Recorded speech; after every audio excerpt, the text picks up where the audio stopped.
Hello students, मैं Navjot Kaur science teacher in government girls senior secondary school Faridkot ਤੁਹਾਡੇ ਸਾਹਮਣੇ ਅੱਜ 9th ਕਲਾਸ ਦਾ ਤੁਹਾਡਾ ਲੈਸਨ ਹੈ ਵਰਕ ਐਂਡ ਐਨਰਜੀ।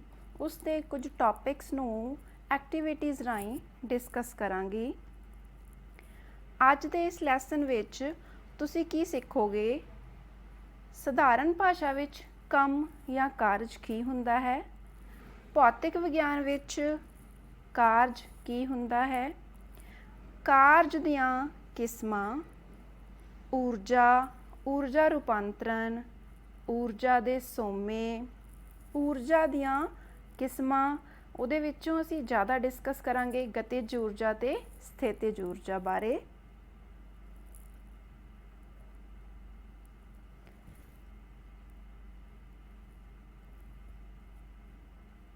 ਬੱਚਿਓ, ਇਸ ਐਕਟੀਵਿਟੀ ਵਿੱਚ ਤੁਸੀਂ ਦੇਖ ਰਹੇ ਹੋ ਕਿ ਇੱਕ ਲੜਕੀ ਹੈ ਜਿਹੜੀ ਉਹ ਲਗਾਤਾਰ ਬੈਠੀ ਹੋਈ ਹੈ, ਪ੍ਰੀਖਿਆ ਦੀ ਤਿਆਰੀ ਕਰ ਰਹੀ ਹੈ। ਉਹ ਆਪਣੀ ਪੜ੍ਹਾਈ ਵਿੱਚ ਬਹੁਤ ਸਾਰਾ ਸਮਾਂ ਬਿਤਾਉਂਦੀ ਹੈ, ਬੁੱਕਸ ਨੂੰ ਪੜ੍ਹਦੀ ਹੈ। ਇਸੇ ਤਰ੍ਹਾਂ ਨਾਲ ਇੱਥੇ ਇੱਕ ਵਿਅਕਤੀ ਹੈ, ਉਹ ਕੀ ਕਰ ਰਿਹਾ? ਉਹ ਚਟਾਨ ਨੂੰ ਲਗਾਤਾਰ ਧੱਕਾ ਲਗਾ ਰਿਹਾ ਹੈ, ਫਿਰ ਥੱਕ ਵੀ ਜਾਂਦਾ ਹੈ। ਤੁਸੀਂ ਕਹੋਗੇ ਇਹਨਾਂ ਦੋਨਾਂ ਨੇ ਬਹੁਤ ਕੰਮ ਕੀਤਾ, ਬਹੁਤ ਮਿਹਨਤ ਕੀਤੀ, ਪਰ ਬੱਚਿਓ ਸਾਇੰਸ ਦੀ ਭਾਸ਼ਾ ਵਿੱਚ ਅਸੀਂ ਦੋਨੇ ਕੇਸ ਵਿੱਚ ਕਹਾਂਗੇ ਕਿ ਇਹਨਾਂ ਨੇ ਕੰਮ ਨਹੀਂ ਕੀਤਾ। ਹੁਣ ਤੁਸੀਂ ਹੈਰਾਨ ਹੋਵੋਗੇ ਕਿ ਮੈਮ ਕੀ ਕਹਿ ਰਹੇ ਨੇ। ਇਸ ਵਿੱਚ ਦੇਖਦੇ ਹਾਂ ਕਿ ਇੱਕ ਵਿਅਕਤੀ ਹੈ, ਉਹ ਬਾਕਸ ਨੂੰ ਥੋੜ੍ਹਾ ਜਿਹਾ ਅੱਗੇ ਧੱਕ ਰਿਹਾ ਹੈ, ਬਾਕਸ ਅੱਗੇ ਚਲਾ ਗਿਆ। ਹੁਣ ਉਹ ਉਸੇ ਬਾਕਸ ਨੂੰ ਪਿੱਛੇ ਖਿੱਚਦਾ ਹੈ ਅਤੇ ਫਿਰ ਉੱਪਰ ਵੀ ਚੱਕਦਾ ਹੈ। ਤਾਂ ਹੁਣ ਸਾਇੰਸ ਦੀ ਭਾਸ਼ਾ ਵਿੱਚ ਅਸੀਂ ਕਹਾਂਗੇ ਕਿ ਇਸਨੇ ਬਹੁਤ ਕੰਮ ਕੀਤਾ ਜਾਂ ਬਹੁਤ ਕਾਰਜ ਕੀਤਾ ਹੈ।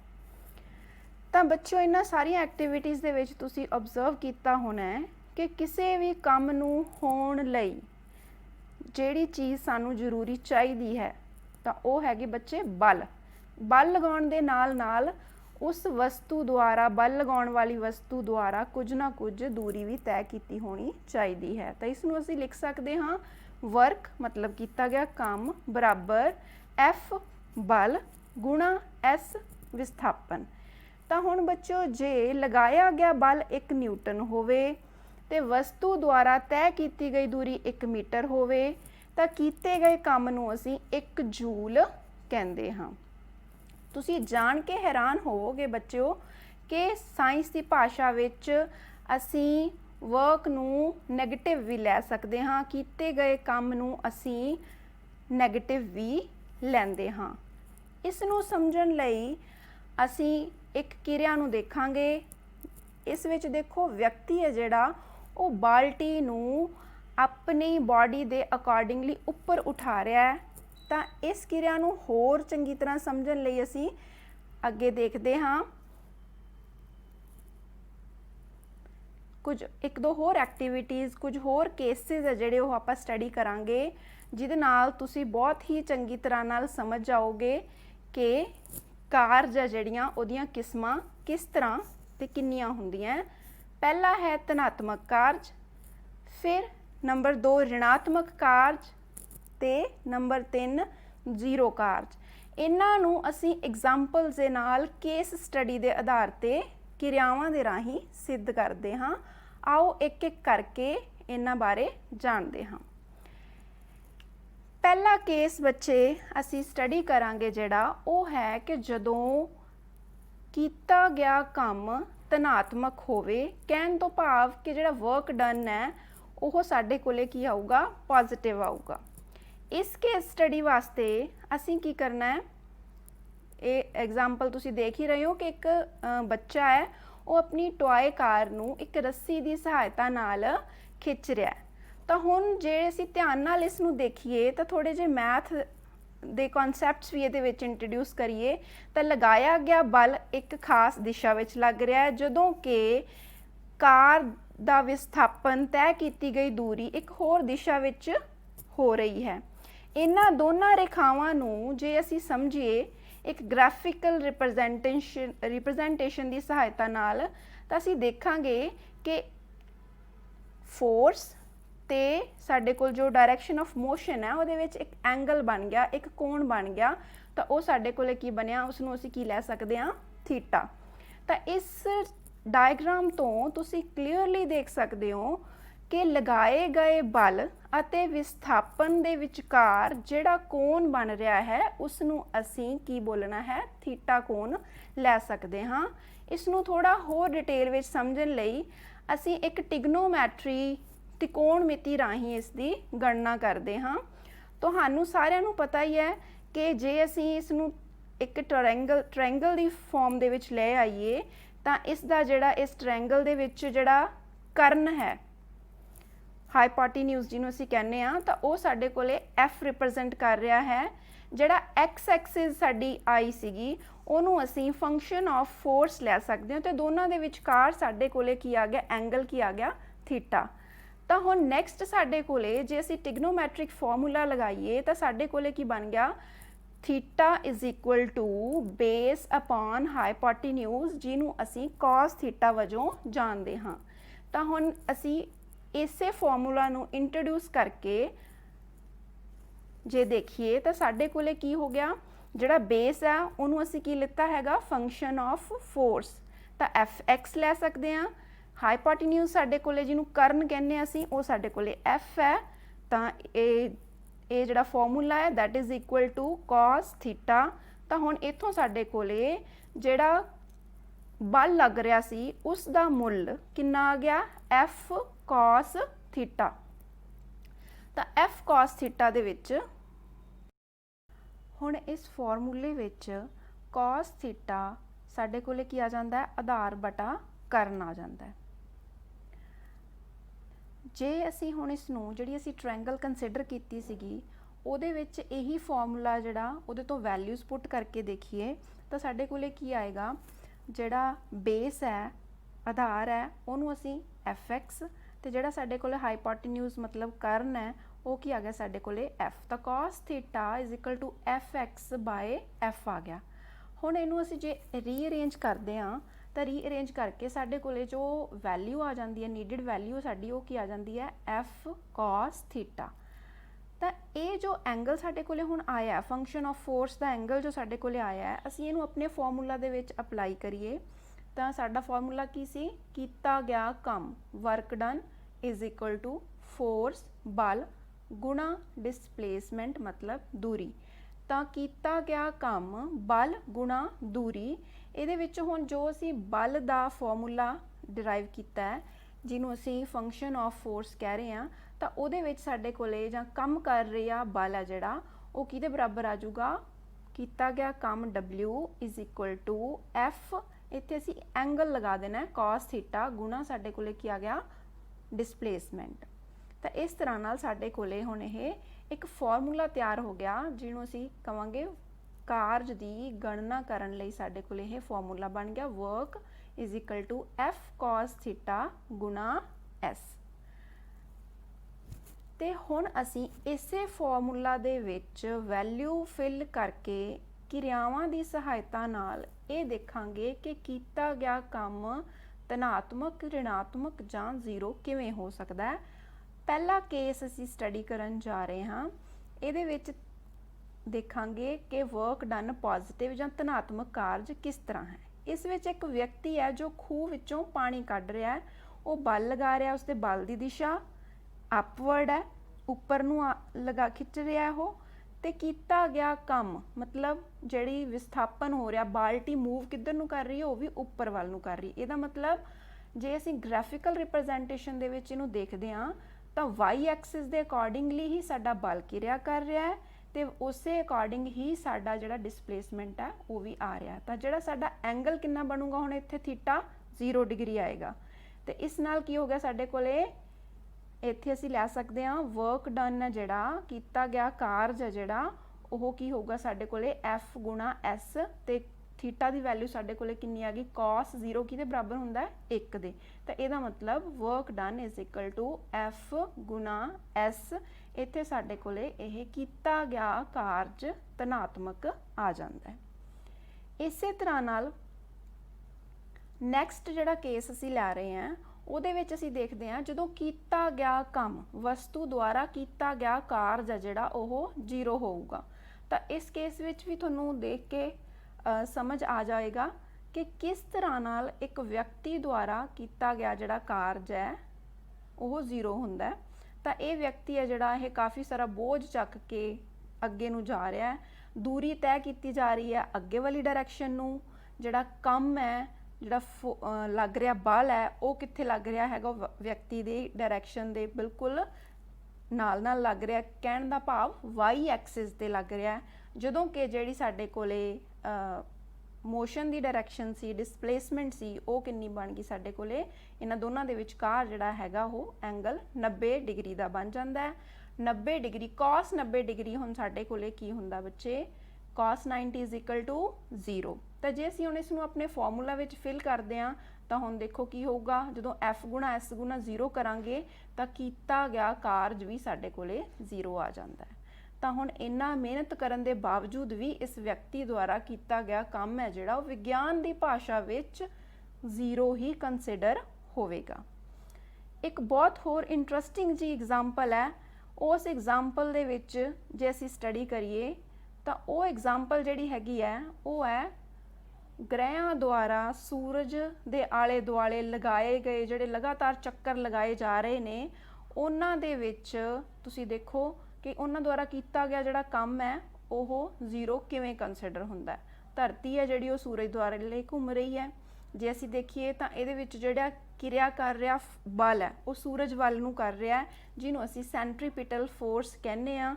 ਤੇ ਇਹਦੀ ਮੂਵਮੈਂਟ ਹੈ ਜਿਹੜੀ ਉਹ ਕਿੱਧਰ ਨੂੰ ਹੋ ਰਹੀ ਹੈ, ਅੱਗੇ ਵੱਲ ਨੂੰ ਜਾ ਰਹੀ ਹੈ ਜੀ। ਤੇ ਇਹਨਾਂ ਦੋਨਾਂ ਦੇ ਵਿਚਕਾਰ ਜਿਹੜਾ ਕੋਣ ਬਣ ਰਿਹਾ ਉਹ ਅਗੇਨ ਕਿੰਨਾ ਬਣ ਰਿਹਾ, ਥੀਟਾ 90 ਡਿਗਰੀ ਦਾ ਬਣ ਰਿਹਾ ਹੈ। ਤਾਂ cos 90 ਡਿਗਰੀ ਸਾਨੂੰ ਪਤਾ ਹੀ ਹੈ ਕਿੰਨੀ ਵੈਲਿਊ ਹੁੰਦੀ ਹੈ ਉਹਦੀ, ਦੈਟ ਇਜ਼ 0। ਤਾਂ ਵਰਕ ਡਨ ਵੀ 0। ਕਹਿਣ ਤੋਂ ਭਾਵ ਧਰਤੀ ਇੰਨੇ ਸਾਲਾਂ ਤੋਂ ਘੁੰਮ ਰਹੀ ਹੈ ਬਟ ਸਟਿਲ ਉਹਦੇ ਦੁਆਰਾ ਕੀਤਾ ਗਿਆ ਜਿਹੜਾ ਕਾਰਜ ਹੈ ਉਹ ਵਿਗਿਆਨ, ਭੌਤਿਕ ਵਿਗਿਆਨ ਦੀ ਭਾਸ਼ਾ ਵਿੱਚ 0 ਹੀ ਮੰਨਿਆ ਜਾਂਦਾ ਹੈ। ਨੈਕਸਟ ਜਿਹੜੀ ਸਾਡੇ ਕੋਲੇ ਕੇਸ ਸਟੱਡੀ ਹੈ ਉਹ ਹੈ ਜਦੋਂ ਕੀਤਾ ਗਿਆ ਕੰਮ ਰਿਣਾਤਮਕ ਹੋਵੇ। ਕਹਿਣ ਤੋਂ ਭਾਵ ਅਸੀਂ ਕੰਮ ਕਰ ਰਹੇ ਹਾਂ ਪਰ ਉਹਨੂੰ ਕੰਸੀਡਰ ਕੀ ਕੀਤਾ ਜਾ ਰਿਹਾ, ਮਾਈਨਸ ਦੇ ਵਿੱਚ ਨੈਗੇਟਿਵ ਕੰਸੀਡਰ ਕੀਤਾ ਜਾ ਰਿਹਾ। ਤਾਂ ਇਹ ਉਹੀ ਕੇਸ ਹੈ ਕਿ ਇੱਕ ਵਿਅਕਤੀ ਜਦੋਂ ਖੂਹ ਦੇ ਵਿੱਚੋਂ ਪਾਣੀ ਖਿੱਚ ਰਿਹਾ, ਇੱਕ ਤਾਂ ਉਹ ਬਲ ਲਗਾ ਰਿਹਾ, ਉਹ ਵੱਖਰੀ ਚੀਜ਼ ਹੈ, ਉਹਨੂੰ ਅਸੀਂ ਕੰਸੀਡਰ ਕਰ ਚੁੱਕੇ ਹਾਂ। ਇੱਕ ਧਰਤੀ ਦੇ ਦੁਆਰਾ ਖਿੱਚ ਬਲ ਲਗਾਇਆ ਜਾ ਰਿਹਾ ਹੈ, ਉਹ ਵੀ ਬਲ ਇੱਥੇ ਕਿਰਿਆ ਕਰਦਾ ਹੈ ਜਿਹੜਾ ਬਾਲਟੀ ਦੀ ਮੂਵਮੈਂਟ ਦੇ ਬਿਲਕੁਲ ਆਪੋਜ਼ਿਟ ਚੱਲ ਰਿਹਾ। ਕਹਿਣ ਤੋਂ ਭਾਵ ਉਹ ਬਲ ਕਿੱਧਰ ਨੂੰ ਲੱਗ ਰਿਹਾ ਹੈਗਾ, ਸਾਡੇ ਕੋਲੇ ਨੀਚੇ ਵੱਲ ਨੂੰ ਲੱਗ ਰਿਹਾ ਹੈ। ਤੇ ਸਾਡੀ ਡਿਸਪਲੇਸਮੈਂਟ ਕਿੱਧਰ ਹੋ ਰਹੀ ਹੈ, ਉੱਪਰ ਵੱਲ ਨੂੰ ਹੋ ਰਹੀ ਹੈ। ਇੱਥੇ ਸਾਡੇ ਕੋਲੇ ਥੀਟਾ ਦਾ ਜੋ ਵੈਲਿਊ ਆਏਗੀ ਉਹ ਕਿੰਨੀ ਆਏਗੀ, 180 ਡਿਗਰੀ ਆਏਗੀ। ਤਾਂ ਹੁਣ ਜਿਹੜਾ ਜੇ ਅਸੀਂ ਇਸ 180 ਡਿਗਰੀ ਨੂੰ ਥੀਟਾ ਦੀ ਵੈਲਿਊ ਦੇ ਵਿੱਚ ਪੁੱਟ ਕਰਦੇ ਹਾਂ ਤਾਂ ਸਾਡੇ ਫਾਰਮ ਤੇ 180 ਡਿਗਰੀ ਥੀਟਾ ਕਿਹਦੇ ਬਰਾਬਰ ਹੁੰਦਾ, -1 ਦੇ।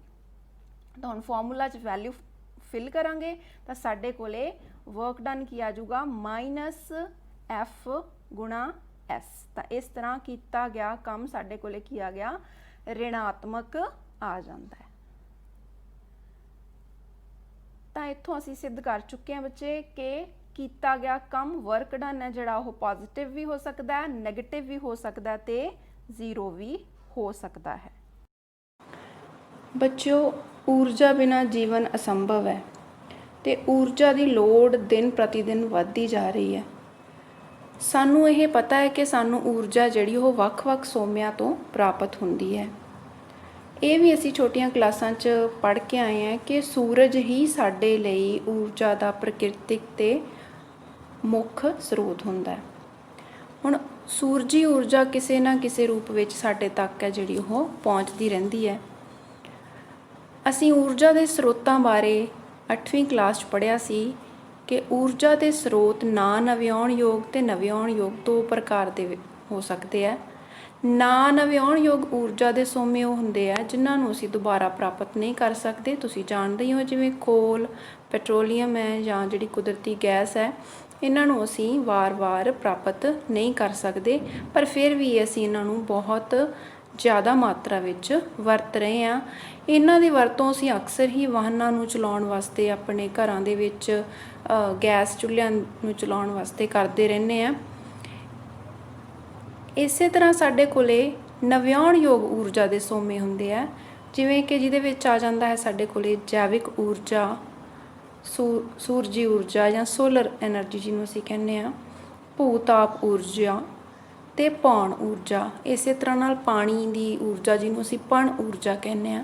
ਇਹਨਾਂ ਸਾਰੀਆਂ ਊਰਜਾ ਦੀ ਵਰਤੋਂ ਕਰਕੇ ਮੁੱਖ ਰੂਪ ਵਿੱਚ ਅਸੀਂ ਬਿਜਲੀ ਦਾ ਉਤਪਾਦਨ ਕਰਦੇ ਹਾਂ, ਅਤੇ ਇਸੇ ਬਿਜਲੀ ਦੇ ਕਰਕੇ ਹੀ ਅਸੀਂ ਆਪਣੇ ਘਰਾਂ ਦੇ ਵਿੱਚ ਊਰਜਾ ਦੇ ਵੱਖ-ਵੱਖ ਰੂਪ ਹੈ ਜਿਹੜੇ ਉਹ ਵਰਤਦੇ ਹਾਂ। ਜਿਵੇਂ ਇਹਨੂੰ ਬਿਜਲਈ ਊਰਜਾ ਵਜੋਂ ਵਰਤਿਆ ਜਾ ਸਕਦਾ ਹੈ। ਇਸ ਤੋਂ ਰਸਾਇਣਿਕ ਊਰਜਾ, ਤਾਪ ਊਰਜਾ, ਪ੍ਰਕਾਸ਼ ਊਰਜਾ, ਕਹਿਣ ਤੋਂ ਭਾਵ ਊਰਜਾ ਨੂੰ ਵੱਖ-ਵੱਖ ਰੂਪਾਂ ਵਿੱਚ ਬਦਲ ਕੇ ਅਸੀਂ ਘਰਾਂ ਦੇ ਵਿੱਚ ਵਰਤਦੇ ਹਾਂ। ਸਾਰੇ ਦਿਨ ਦੀਆਂ ਕਿਰਿਆਵਾਂ ਕਰਦੇ ਕਰਦੇ ਤੁਸੀਂ ਦੇਖਿਆ ਹੋਣਾ ਕਿ ਖੇਲਣ ਲਈ, ਪੜ੍ਹਨ ਲਈ, ਸਾਈਕਲਿੰਗ ਲਈ, ਜੋਗਿੰਗ ਲਈ, ਭੱਜਣ ਲਈ ਅਤੇ ਇਹਨਾਂ ਸਾਰੀਆਂ ਦੈਨਿਕ ਕਿਰਿਆਵਾਂ ਵਾਸਤੇ ਸਾਨੂੰ ਊਰਜਾ ਦੀ ਲੋੜ ਪੈਂਦੀ ਹੈ। ਊਰਜਾ ਸ਼ਬਦ ਦਾ ਪ੍ਰਯੋਗ ਸਾਡੇ ਰੋਜ਼ਾਨਾ ਜੀਵਨ ਵਿੱਚ ਅਕਸਰ ਹੀ ਹੁੰਦਾ ਰਹਿੰਦਾ ਹੈ, ਪਰ ਵਿਗਿਆਨ ਵਿੱਚ ਜਿਹੜਾ ਊਰਜਾ ਇਹਦਾ ਇੱਕ ਖਾਸ ਨਿਸ਼ਚਿਤ ਅਰਥ ਹੁੰਦਾ ਹੈ।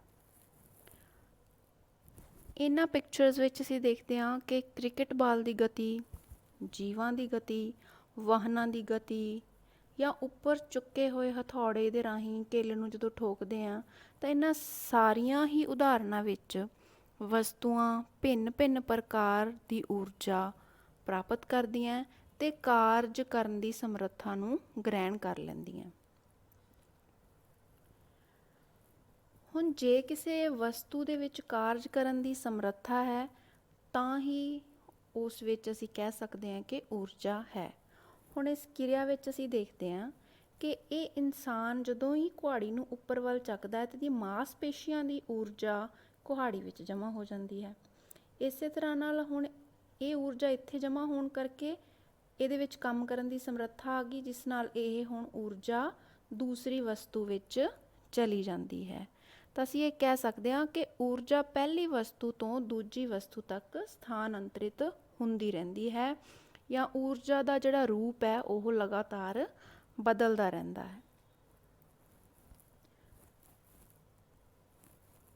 ਤਾਂ ਇਹਨਾਂ ਕਿਰਿਆ ਤੋਂ ਜਾਂ ਜੋ ਹੁਣ ਤੱਕ ਅਸੀਂ ਡਿਸਕਸ ਕੀਤਾ ਹੈ, ਤਾਂ ਇੱਥੋਂ ਕੁਝ ਤੱਥ ਹੈ ਸਾਡੇ ਕੋਲੇ ਉਹ ਸਾਹਮਣੇ ਆਉਂਦੇ ਆ ਕਿ ਜੋ ਵਸਤੂ ਕਾਰਜ ਕਰਦੀ ਹੈ ਉਸ ਵਿੱਚ ਊਰਜਾ ਦੀ ਹਾਨੀ ਹੁੰਦੀ ਹੈ।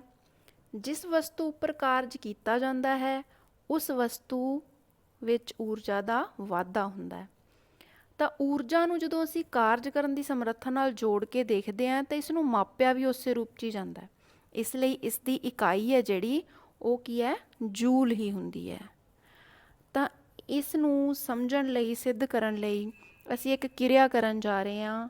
ਇਹ ਜੋ ਕਿਰਿਆ ਹੈ ਤੁਹਾਡੀ ਬੁੱਕ ਦੇ ਵਿੱਚ 11.6 ਕਿਰਿਆ ਹੈ। ਇਹਦੇ ਵਿੱਚ ਅਸੀਂ ਦੇਖਦੇ ਹਾਂ ਕਿ ਸੈਟਅਪ ਕਰ ਲੈਣੀ ਅਸੀਂ ਇਸ ਤਰ੍ਹਾਂ ਨਾਲ ਇੱਕ ਟਰੋਲੀ ਅਤੇ ਕੁਝ ਜਿਹੜੇ ਲੱਕੜ ਦੇ ਬਲੋਕਸ ਹੈ ਉਹਨਾਂ ਨੂੰ ਇੱਕ ਟੇਬਲ ਦੇ ਉੱਤੇ ਫਿੱਟ ਕਰ ਲੈਣਾ, ਅਤੇ ਜਿਹੜੀ ਟਰੋਲੀ ਹੈ ਉਸ ਨੂੰ ਇੱਕ ਰੱਸੀ ਨਾਲ ਬੰਨ੍ਹ ਕੇ ਅਸੀਂ ਇੱਕ ਪੁਲੀ ਦੀ ਸਹਾਇਤਾ ਨਾਲ ਇੱਕ ਜਿਹੜਾ ਪਲੜਾ ਹੈ ਉਹ ਲਟਕਾ ਦੇਣਾ। ਵੇਇੰਗ ਪੈਨ ਹੈ ਜਿਹੜਾ ਉਹ ਲਟਕਾ ਦਿਆਂਗੇ।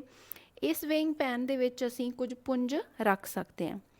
ਤਾਂ ਹੁਣ ਇਸ ਸਾਰੀ ਸੈਟਅਪ ਦੇ ਵਿੱਚ ਸਾਨੂੰ ਕਿਸ ਤਰ੍ਹਾਂ ਨਾਲ ਊਰਜਾ ਬਦਲਦੀ ਹੋਈ ਜਾਂ ਊਰਜਾ ਦੇ ਰਾਹੀਂ ਕੰਮ ਹੁੰਦਾ ਹੋਇਆ ਨਜ਼ਰ ਆਏਗਾ, ਇਹ ਆਪਾਂ ਇਸ ਐਕਟੀਵਿਟੀ ਨੂੰ ਜਦੋਂ ਕਰਾਂਗੇ ਤਾਂ ਤੁਸੀਂ ਇਸ ਨੂੰ ਚੰਗੀ ਤਰ੍ਹਾਂ ਸਮਝ ਜਾਓਗੇ।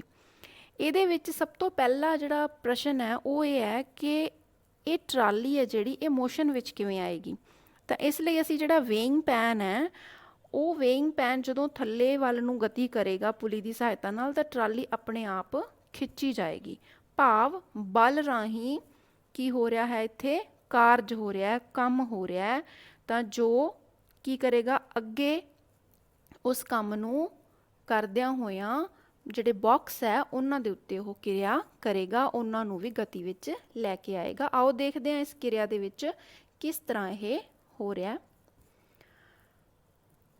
ਤਾਂ ਇਸ ਕਿਰਿਆ ਲਈ ਜਦੋਂ ਹੀ ਅਸੀਂ ਕੀ ਕਰਨਾ ਹੈ, ਵੇਇੰਗ ਪੈਨ ਲੈ ਕੇ ਇਸ ਵੇਇੰਗ ਬੈਨ ਦੇ ਵਿੱਚ ਜਦੋਂ ਅਸੀਂ ਥੋੜਾ ਜਿਹਾ weight ਰੱਖਾਂਗੇ ਤਾਂ ਜਿਹੜੀ ਟਰਾਲੀ ਹੈ ਉਹ ਹੌਲੀ ਹੌਲੀ ਮੂਵ ਕਰਦੀ ਹੈ ਤੇ ਹੌਲੀ ਇਸੇ ਤਰ੍ਹਾਂ ਨਾਲ ਜਿਹੜੇ ਬਾਕਸ ਵੀ ਹੌਲੀ ਹੌਲੀ ਮੂਵ ਕਰਦੇ। ਜਦੋਂ weight ਵਧਾ ਦਾਂਗੇ ਤਾਂ ਗਤੀ ਵੀ ਵੱਧ ਜਾਏਗੀ ਤੇ ਉਸ ਦੀ ਜਿਹੜੀ ਮੂਵਮੈਂਟ ਹੈ ਬਾਕਸ ਦੀ ਉਹ ਵੀ ਵੱਧ ਜੂਗੀ। ਭਾਵ ਘੱਟ ਗਤੀ ਘੱਟ ਕੰਮ, ਵੱਧ ਗਤੀ ਕਾਰਨ ਵੱਧ ਕੰਮ ਹੈ ਜਿਹੜਾ ਉਹ ਹੋ ਰਿਹਾ। ਤਾਂ ਇਸ ਤਰ੍ਹਾਂ ਨਾਲ ਅਸੀਂ ਇਹ ਗੱਲ ਕਹਿ ਸਕਦੇ ਹਾਂ ਕਿ ਗਤੀਸ਼ੀਲ ਵਸਤੂਆਂ ਵਿੱਚ ਜਿਹੜੀ ਊਰਜਾ ਜਮ੍ਹਾਂ ਹੁੰਦੀ ਹੈ ਉਹਨੂੰ ਅਸੀਂ ਗਤਿਜ ਊਰਜਾ ਆਖਦੇ ਹਾਂ। ਤਾਂ ਇਹ ਜਿਹੜੀ ਊਰਜਾ ਦੀ ਅਸੀਂ ਗੱਲ ਕੀਤੀ ਹੈ ਗਤਿਜ ਊਰਜਾ, ਇਹ ਇਕੱਲੀ ਨਹੀਂ ਐਗਜ਼ਿਸਟ ਕਰਦੀ। ਹਮੇਸ਼ਾ ਜਿਹੜੀ ਊਰਜਾ ਹੈ ਉਹ ਇੱਕ ਰੂਪ ਤੋਂ ਦੂਜੇ ਰੂਪ ਵਿੱਚ ਬਦਲਦੀ ਰਹਿੰਦੀ ਹੈ। ਜਿਵੇਂ ਅਸੀਂ ਹੁਣ ਉਦਾਹਰਣ ਲੈ ਕੇ ਸਮਝਣ ਜਾ ਰਹੇ ਹਾਂ ਕਿ ਕਿਸ ਤਰ੍ਹਾਂ ਜਿਹੜੀ ਸਥਿਤਿਜ ਊਰਜਾ ਹੈ ਉਹ ਬਹੁਤ ਹੀ ਜਲਦੀ ਗਤਿਜ ਊਰਜਾ ਵਿੱਚ ਤੇ ਫਿਰ ਗਤਿਜ ਊਰਜਾ ਜਿਹੜੀ ਉਹ ਕਾਰਜ ਦੇ ਵਿੱਚ ਬਦਲ ਜਾਂਦੀ ਹੈ, ਜਿਹਨੂੰ ਅਸੀਂ ਮਕੈਨੀਕਲ ਐਨਰਜੀ ਵੀ ਕਹਿ ਸਕਦੇ ਹਾਂ। ਤਾਂ ਇਸ ਤਰ੍ਹਾਂ ਨਾਲ ਇਹ ਇੱਕ ਦੂਸਰੇ ਦੇ ਨਾਲ ਲਗਾਤਾਰ ਊਰਜਾ ਰੂਪਾਂਤਰਨ ਜਿਹੜਾ ਉਹ ਹੁੰਦਾ ਰਹਿੰਦਾ ਹੈ। ਤਾਂ ਇਸ ਨੂੰ ਅਸੀਂ ਊਰਜਾ ਰੂਪਾਂਤਰਨ ਵੀ ਕਹਿੰਦੇ ਹਾਂ। ਤਾਂ ਆਓ ਇਸ ਕਿਰਿਆ ਵਿੱਚ ਵੇਖਦੇ ਹਾਂ ਕਿ ਕਿਵੇਂ ਵਸਤੂਆਂ ਦੀ ਸਥਿਤੀ ਕਾਰਨ ਜਿਹੜੀ ਊਰਜਾ ਜਮ੍ਹਾਂ ਹੁੰਦੀ ਹੈ ਤੇ ਉਸ ਨੂੰ ਅਸੀਂ ਕੀ ਬੋਲਦੇ ਹਾਂ, ਸਥਿਤਿਜ ਊਰਜਾ। ਅਸੀਂ ਇੱਕ ਪੇਪਰ ਸਟ੍ਰਿਪ ਲਈ ਹੈ ਕਿਰਿਆ ਨੂੰ ਕਰਨ ਲਈ। ਤਾਂ ਇਸ ਪੇਪਰ ਸਟ੍ਰਿਪ ਨੂੰ ਫੋਲਡ ਕਰਕੇ ਜਦੋਂ ਆਪਾਂ ਇੱਕ ਰਬੜ ਬੈਂਡ ਲੈ ਲੈਣਾ, ਰਬੜ ਬੈਂਡ ਨੂੰ ਆਪਣੀਆਂ ਫਿੰਗਰਸ ਦੇ ਵਿਚਾਲੇ ਟੱਕ ਕਰਕੇ, ਇਹ ਬੱਚੇ ਅਕਸਰ ਹੀ ਕਲਾਸ ਦੇ ਵਿੱਚ ਜਾਂ ਸਕੂਲ ਦੇ ਵਿੱਚ ਇਹ ਛੋਟੀਆਂ ਗੇਮਸ ਆ ਜਿਹੜੀਆਂ ਉਹ ਕਰਦੇ ਆ। ਤਾਂ ਇਹਦੇ ਨਾਲ ਅਸੀਂ ਕੀ ਕਰਨਾ ਹੈ, ਅੱਗੇ ਇੱਕ ਕਾਰਡਬੋਰਡ ਲਗਾਇਆ ਹੋਇਆ। ਹੁਣ ਅਸੀਂ ਕੀ ਕਰਨਾ, ਰਬੜ ਬੈਂਡ ਨੂੰ ਖਿੱਚ ਲੈਣਾ। ਹੁਣ ਖਿੱਚੇ ਹੋਏ ਰਬੜ ਬੈਂਡ ਦੇ ਵਿੱਚ ਕਿਹੜੀ ਊਰਜਾ ਇਕੱਠੀ ਹੋਈ ਸੀ, ਸਥਿਤੀ ਕਾਰਨ ਸਥਿਤਿਜ ਊਰਜਾ। ਜਦੋਂ ਹੀ ਅਸੀਂ ਇਹਨੂੰ ਛੱਡ ਦਿੱਤਾ ਤਾਂ ਉਸ ਟਾਈਮ ਇਹਦੇ ਵਿੱਚ ਕਿਹੜੀ ਊਰਜਾ ਇਕੱਠੀ ਹੋ ਗਈ, ਉਸ ਟਾਈਮ ਇਹਦੇ ਵਿੱਚ ਜਿਹੜੀ ਊਰਜਾ ਹੈ ਉਹ ਨਾਲ ਦੀ ਨਾਲ ਸਥਿਤਿਜ ਊਰਜਾ ਗਤਿਜ ਊਰਜਾ ਵਿੱਚ ਬਦਲ ਗਈ।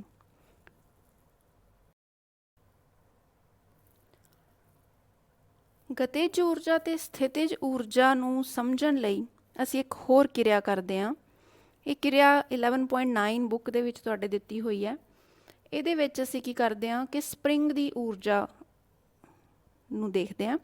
ਇੱਕ ਜਿਹੜਾ ਸਪਰਿੰਗ ਹੁੰਦਾ, ਜਦੋਂ ਖਿੱਚਿਆ ਹੁੰਦਾ ਅਸੀਂ ਇਹਨੂੰ ਛੱਡਦੇ ਹਾਂ ਤਾਂ ਇਸ ਤਰ੍ਹਾਂ ਨਾਲ ਇਹ ਮੂਵ ਕਰਦਾ।